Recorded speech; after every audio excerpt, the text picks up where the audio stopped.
Okay, so on Friday we talked about the beginning of twinning, and we mentioned that twinning, there's no change of a crystal structure, but it's a shear transformation that gives you a reorientation of a volume of crystal, right?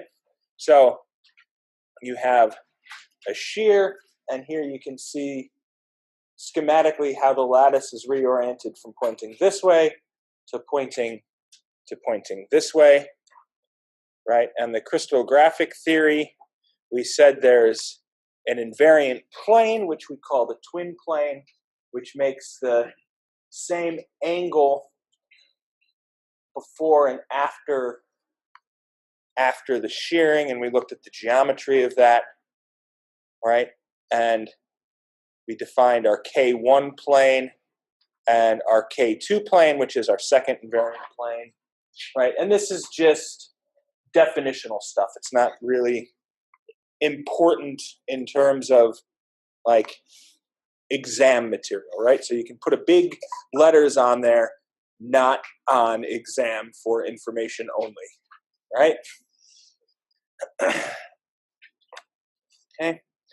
And we left off talking about twins in FCC, austenitic stainless steel, will often undergo, can undergo deformation twinning. Also, when we talk about advanced high-strength steels, in a couple weeks, there's a whole class of families called TWIP steels, twinning-induced plasticity steels, which have exceptionally high strengths, but also very high ductility because of the formation of many micro twins in the material, right? So the twin plane for FCC is 111, right? And the shear direction, the twin direction, is of the 112 type directions. In this case, if it's the 111 twin plane, it would be the 11 bar 2 shear direction, right? Unlike slip, the twin shear is directional, right? It can only go one way. It doesn't go the other way, right? So bar 1, 2 would not be an appropriate twin direction, because that would be shear of the opposite sense on this, right? So slip can go both ways, twinning can only go one way, right? So notice, though, that the twin plane and the slip planes are coplanar. Twinning and slip in FCC is coplanar, right? But the shear direction is different, right? So the Berger's vector direction is different, but the plane's the same. So if you look at that schematically, right? So here we see our 111 twin plane and our shear direction, and we can see this would be our twin region, and what these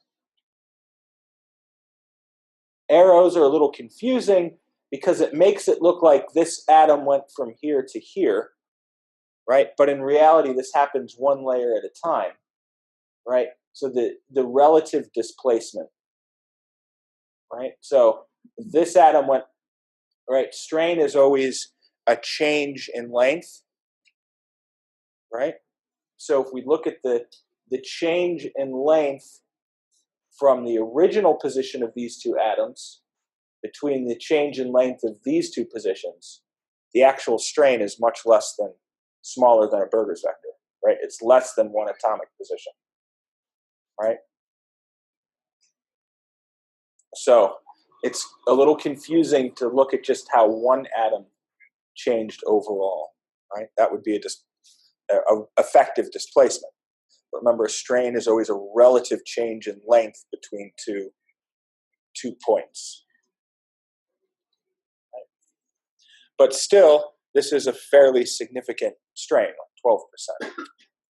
Okay? So a perfect twin in FCC is actually a stacking fault. Right? So it's 1-1-1 plane. It's equivalent to a 60-degree rotation about the 1-1-1 plane.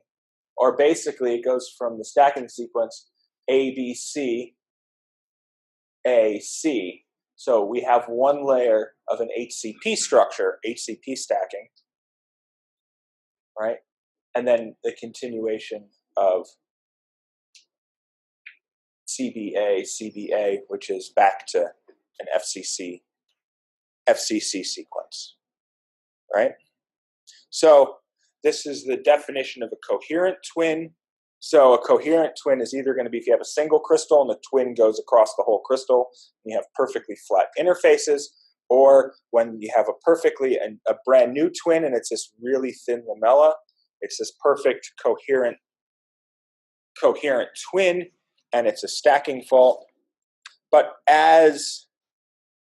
because in the real world we don't have single crystals, there's all kinds of neighbor interactions. So you have a 12% shear that somehow has to get accommodated by the neighbors, right? So what happens is you end up growing twins in these lenticular shapes, right? This minimizes your elastic energy. And there's no way for this curved interface to be perfectly coherent, right? This coherent, right, is a perfectly flat planar, right?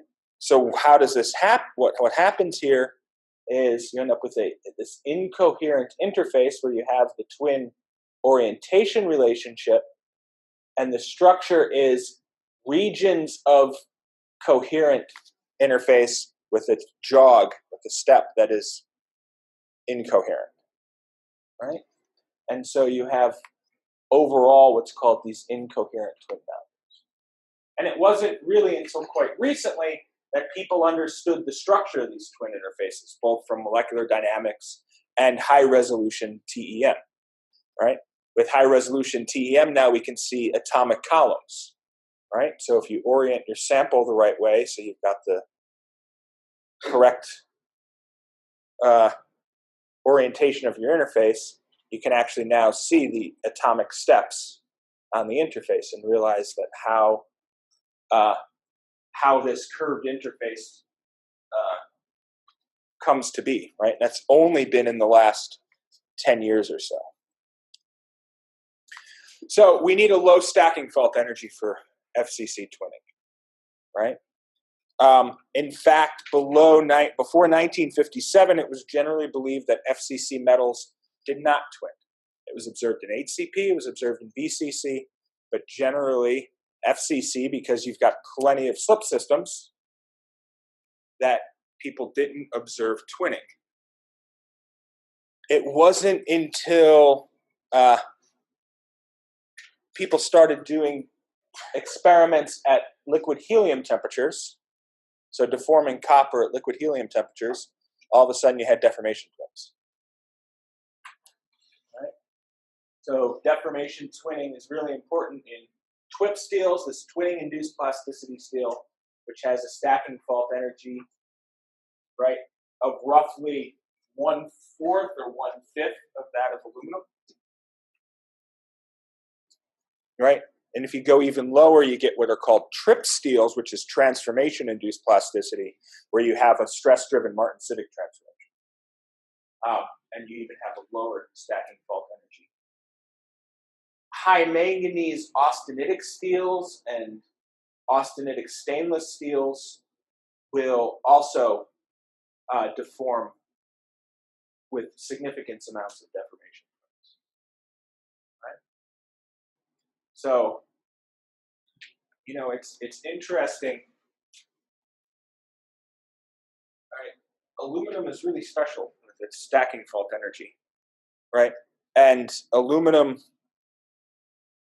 can actually be forced to twin in very small nanograin samples. So if you have samples where the grains are less than 10 nanometers or so, right, which is tiny, right? That means you only have a couple atomic atoms for your diameter, right? Then you can actually force aluminum will actually undergo deformation twins because you have so much surface area, right? All your grains are basically dislocation free. So your mechanisms that you have available to you are grain boundary sliding and grain rotation or deformation twinning. Right? Okay. So in FCC, we have a unique situation that the twin planes and the slip planes are both 1, 1, 1. In BCC and HCP, we don't have to worry about this because the twin planes and the slip planes are different. You can just kind of think of twins as like another slip system, right? But in generally, in FCC, things are a little different. So when twinning starts, the twins are aligned parallel to the primary slip plane, right? So that means the twins are not going to interfere with slip, right? Because the slip is going to be happening parallel to the twins, right? With the expectation that the twin plane that has a high Schmidt factor is also going to be the slip system that has the high Schmidt factor. So the active slip systems are going to be parallel with the active twin systems, right? As deformation continues, twins are going to form on intersecting planes, right? And those twins are very potent barriers to dislocation motion. So you get a very significant hardening that happens once you activate secondary twin systems, right? And you get very large Hall-Petch effects. You're decreasing your effective grain size, and you have very high work hardening rates. Yeah. Both of them, a slip system and twin system, can be active with each other. Yeah, because the slip plane, right? The slip plane and the twin plane are parallel with each other, right? So you got a twin that forms, then you'll have slip on planes, right? You don't have slip on the twin plane itself. Right. It's one of those things like it's a single surface, right? So it's like an edge case, right? There's a lot more planes, so many more planes that are not the twin plane, right? That even if there was some slip, it's so small relative to everything else. Okay, I've highlighted that this is the reciprocal of the work hardening rate, right? So if this is steep here, it means there's not a lot of work hardening. If this is flat, there is a lot of work hardening, right? Because it's reciprocal. Okay?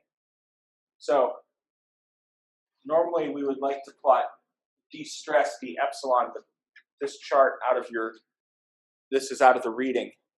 For some reason, they picked one where it's d-epsilon,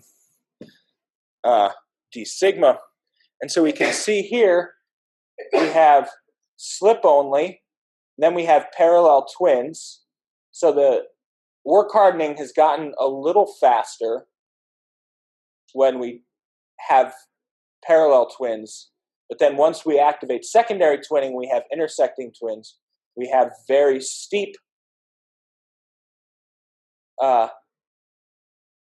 hardening rate. Then we have a decreasing hardening rate due to dynamic recovery, right? So these are the 4 stages of hardening when we have twins. Okay. Put another big note on this next couple slides, not on exam for my information only, right? This is really controversial, right? There are, now that we have atomistic calculation and we have high resolution TEM, the natural question is, how do twins nucleate, right? So it was completely a theoretical exercise before, because before, even with in situ TEM without high resolution, the twin nucleation and propagation in the TEM was faster than any of the cameras.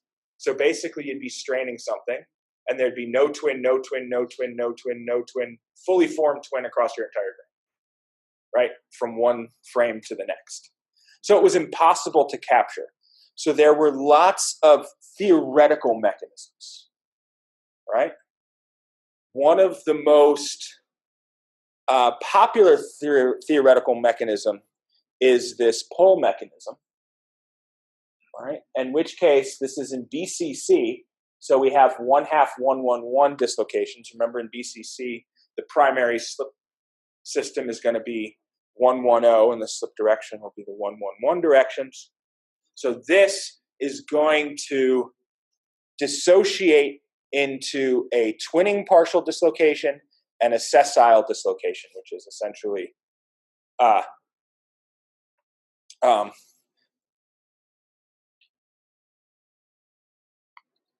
debris term. So the sessile dislocation runs here.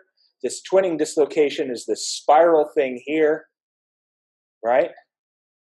And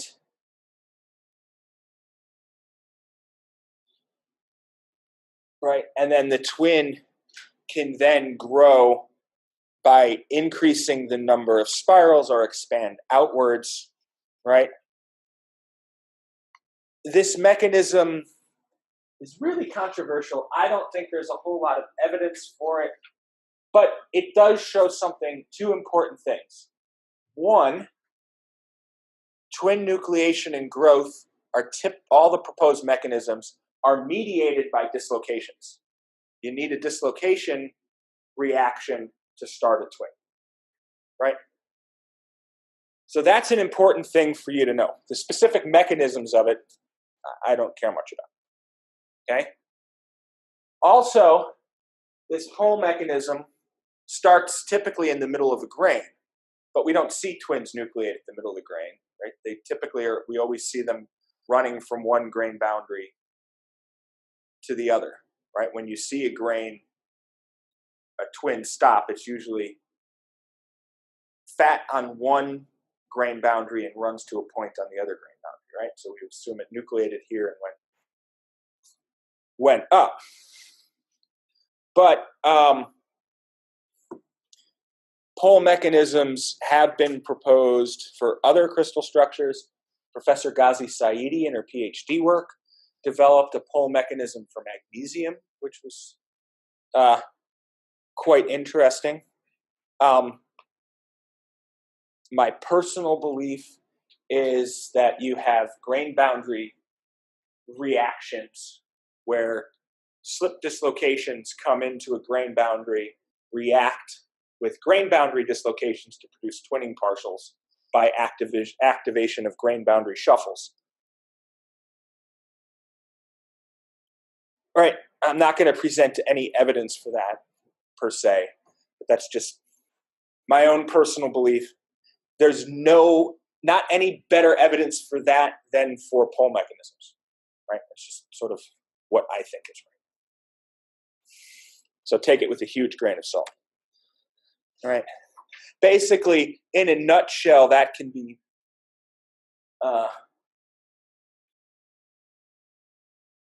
portrayed sort of schematically. You know, this was done from molecular dynamics simulations from some good colleagues of mine. Carlos Tomei was my postdoc mentor. Irene Bayerlein, she's now at Santa Barbara, but she's a very good friend and I think one of the best mechanicians out there. So that's why I'm sort of biased towards this mechanism, you would say. But basically, you've got dislocations. You've got a pile up. Here's the example of low-angle tilt boundary. You have dislocations react, and you get these twinning partials that form a twin nucleus that then grow by the motion of these twin nuclei in a direction across the grain like this.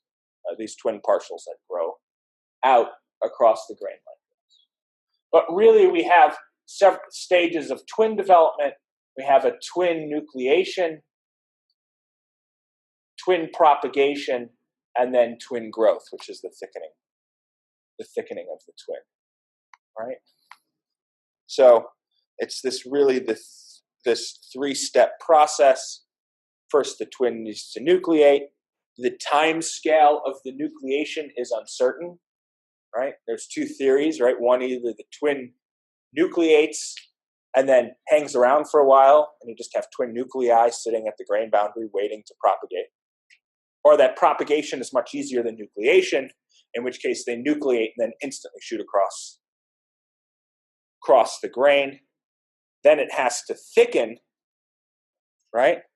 And the rate of the twin growth and thickening is going to be a function of the strain rate, right? And then all the mechanisms for twin growth are essentially you pass a twinning dislocation along a twin plane with the correct Burgers vector, right? And that essentially causes you to shift one more layer over. And the mechanisms are something I'm not going to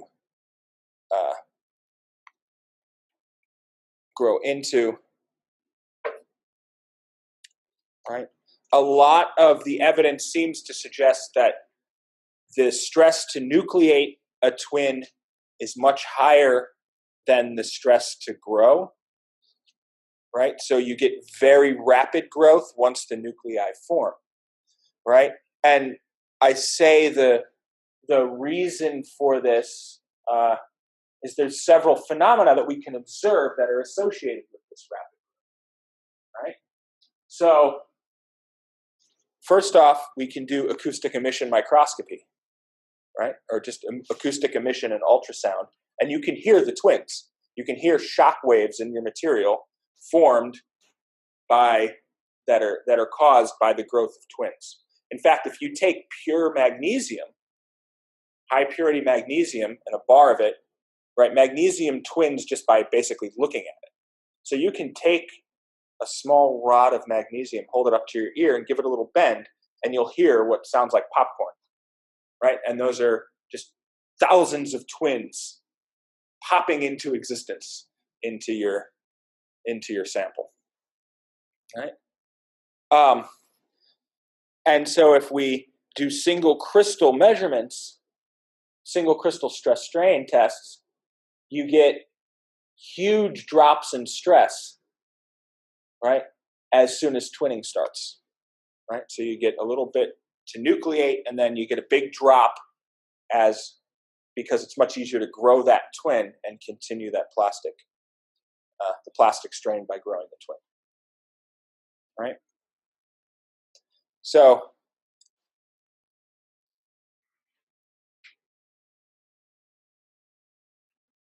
twinning can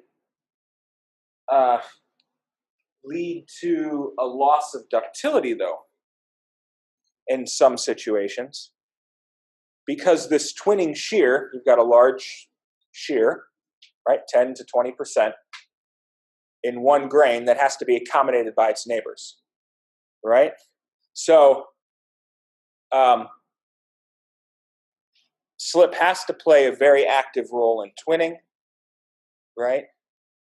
If you're at a surface, you'll get a surface kink, right, for the twin. If you're inside the grain, this is what you need to accommodate by other plastic deformation. Also, if you have two twins that intersect each other and they have incompatible shears, guess what? You're opening a crack there, right? Twin-twin intersections is something that's really still not very well understood, right? In fact, it's an active area of my modeling. But in some systems, this twin-induced fracture is a possible common deformation mechanism.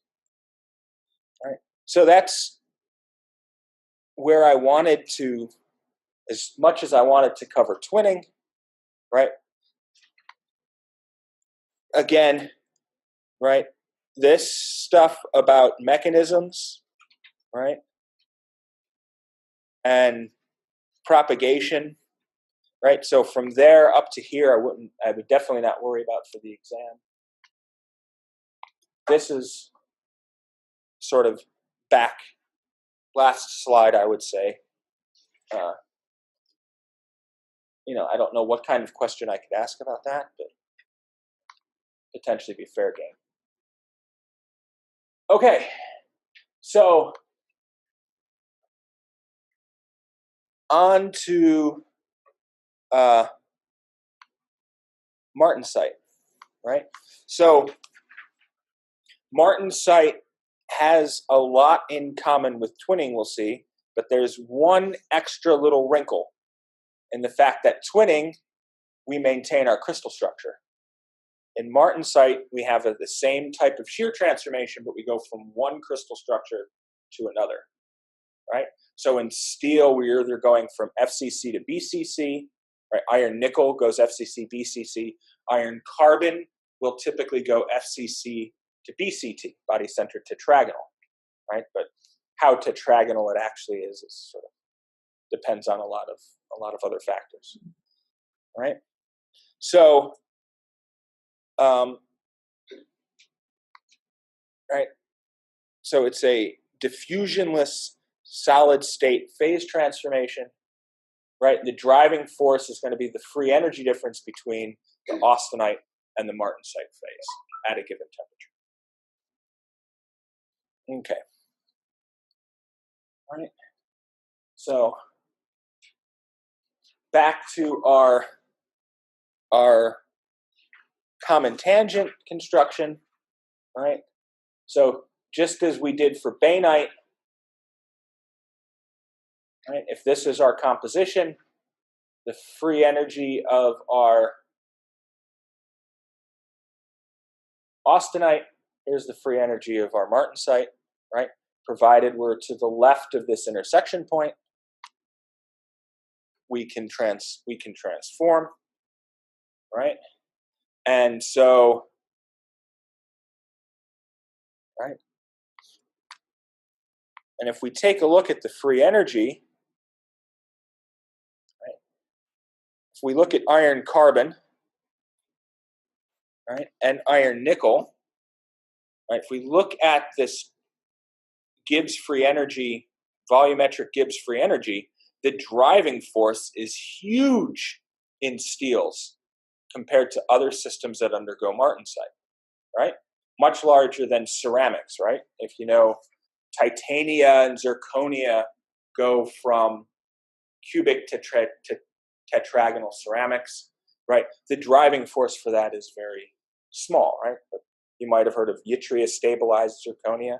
The yttria is put in there to prevent the martensitic transformation, right? To stabilize it in the cubic form.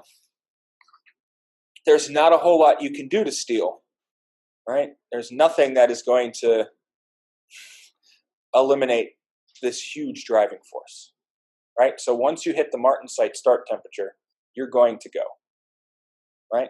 Unless you cool it slowly enough that you go through one of the other equilibrium phase transformations. Okay? So for twinning, right, we have an undistorted plane, which we call the twinning plane.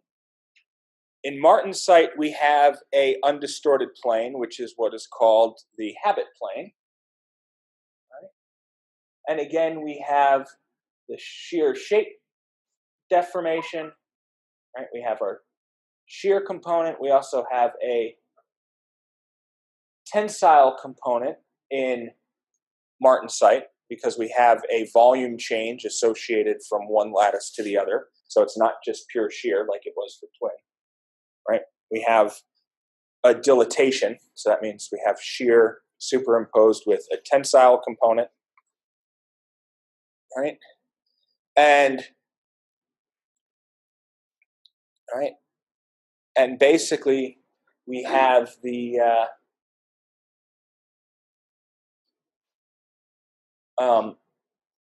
condition that it's invariant plane strain, right? That the habit plane has to be invariant.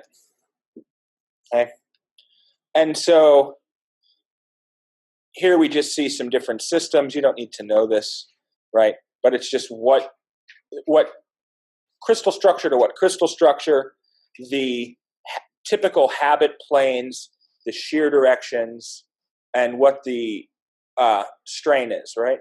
So we can see for iron carbon, we have a 20% shear component and an almost 10% dilatational component, right? So this is a large amount of strain being accommodated by this martensitic transformation, right? It's not small. It's not like slip. This is a huge chunk, huge deformation happening very locally. Okay? So we have the same kinds of distortions. We have the same kind of lenticular shapes, this kinking at the surface, just as if this were exactly analogous to twinning. Right? Okay. Right. So the lenticular shape minimizes the strain. We say approximate habit planes. So the actual habit plane is going to depend on the compositions, and we have different orientation relationships, right? So Kurdyumov-Sachs is kind of a theoretical one. Well, these are all theoretical because none of these are actually observed, right? These are predicted orientation relationships that are close to what is observed experimentally. Kurdyumov-Sachs is the common one, right?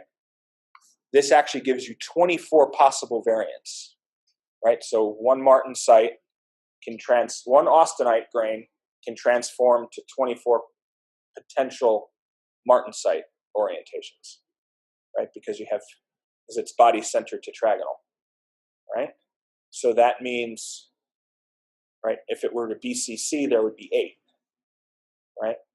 But because X, Y, and Z are different, right? Those rotations around the cube give you different crystallographies. Nishiyama-Wasserman gives you 12, and then this Grenier-Troiano is sort of in between these two. But I can tell you right now, if you actually measure the orientation relationship that you see in a real sample, it's none of these. It's irrational, meaning that the planes that are parallel to each other don't form rational, you can't make rational Miller indices. They have square roots and stuff in them.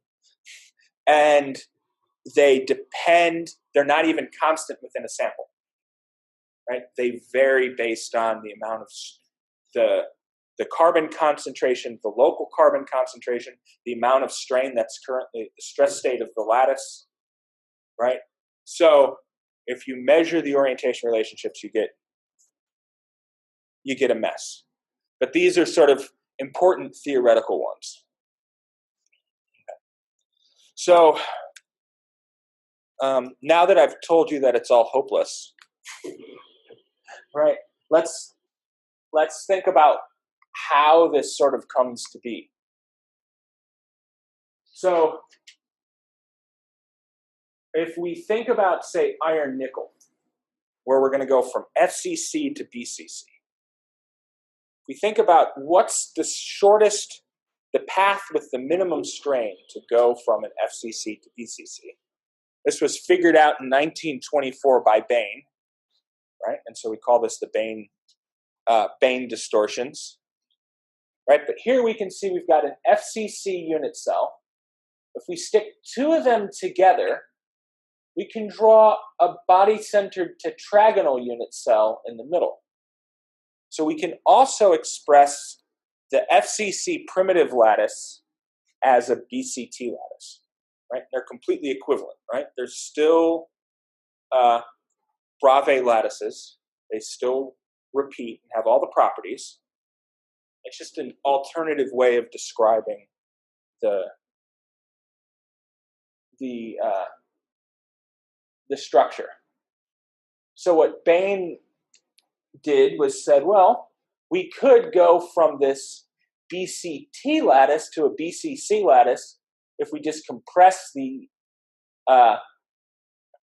A directions and expand the C, or compress along C and expand the two A's until A and C were equal to each other, right? And that's what's known as the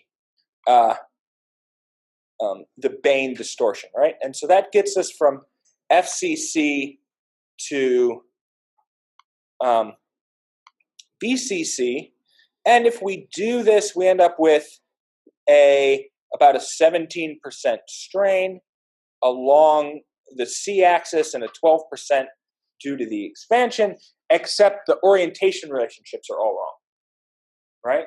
We've gone from FCC to BCC, but it doesn't match the crystallography that's observed, right?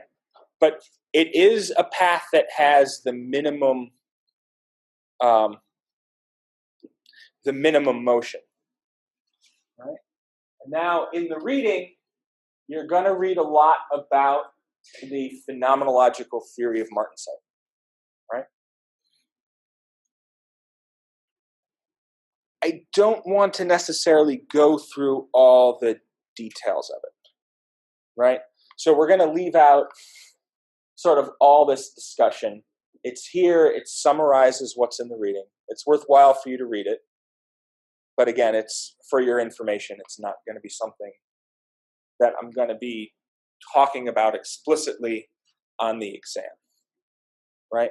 But basically, the PTMT, or the Phenomenological Theory of Martensitic Transformation, has three components to it,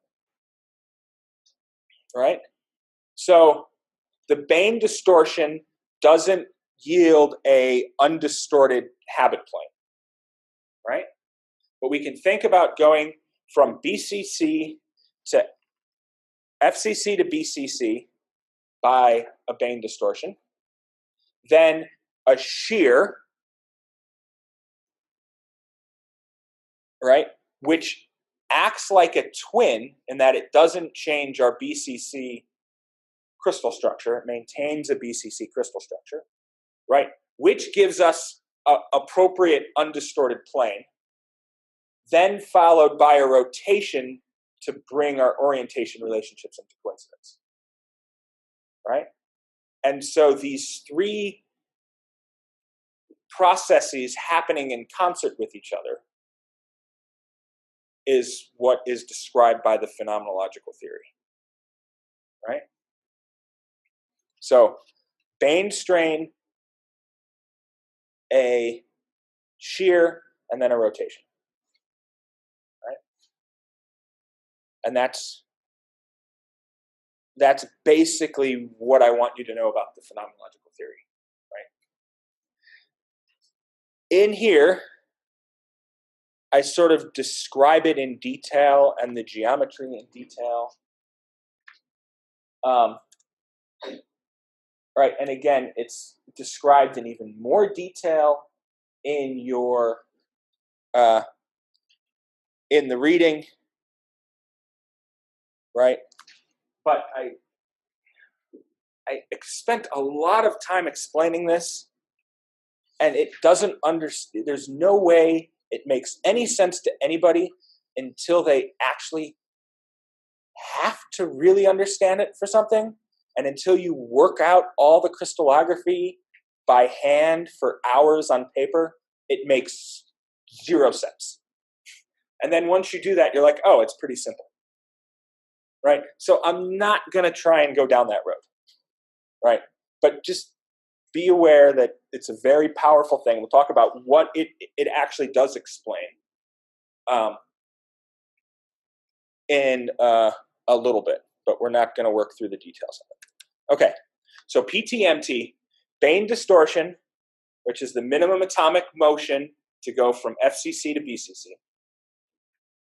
Shear, which sets up your invariant plane, and then a rotation to get your invariant plane at the right position. Right? That's it. So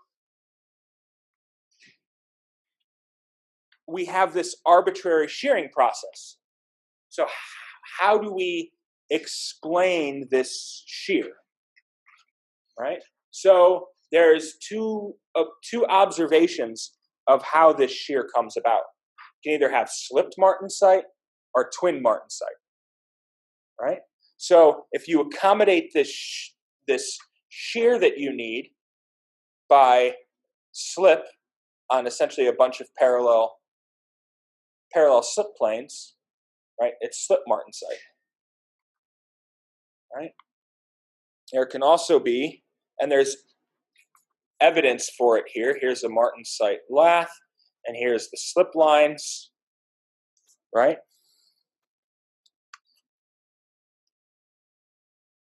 Right. So slip on a whole bunch of parallel planes can give us the shear that we need as part of the PTMT.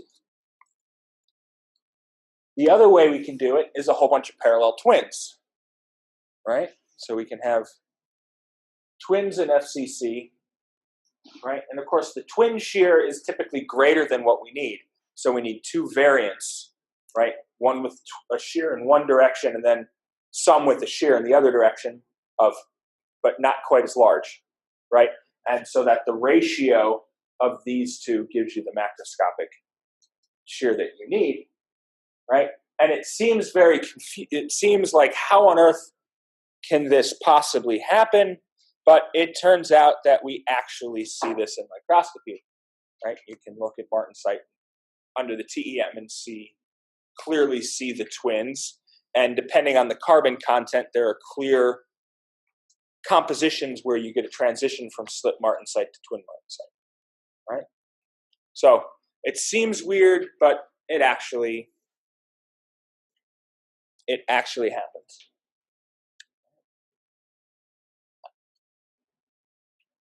Now, the PTMT came first, right? So people came up with this theory, and then guess what? We invented TEMs, and people went in and actually saw some of the predictions that the theory made. The first was irrational habit planes, right? In contrast to the Kurgyamov-Sachs or Nishiyama-Wasserman orientation relationships that were predicted previously from just crystallography, right? So the PTMT explains the existence of irrational and variable habit planes. It also predicted the existence of this fine structure, twinning or slip, before it was ever observed, right? So I really wish I could come up with a theory, right? Have a theory, make all these predictions, and then someone come up with a new experimental technique and be like, aha, it's there, right? It's kind of like the holy grail of modeling, right? Is to be able to do that, right? Very, very rarely does it actually